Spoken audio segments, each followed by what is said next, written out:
सांगली जिल्ह्यासह राज्यात गेली 8 दिवस सततधार पावसाची सुरू असल्यामुळे आपण पाहू शकता सांगलीतील कृष्णा नदीची पाण्याची पातळी सध्या 16 फुटावरती गेलेली आहे।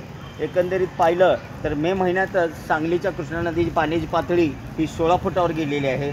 एकंदरीत पाहिलं तर पुढील महिना जून आहे, जुलै आहे आणि पावसाळ्यात पाण्याची पातळी ही कुठे जाऊ शकते याचा अंदाज आत्ता सध्या तरी आपण देऊ शकत नाही। मात्र ही पाण्याची पातळी 16 फुटावर गेल्यामुळे सांगलीकरांनी मोठी धास्ती घेतलेली आहे। एकंदरीत पाहिलं तर ही कृष्णा नदी संत वाहणारी असली तरी महापुराचं संकट हे सांगलीकरांच्यावर अनेक वेळा आलेलं आहे।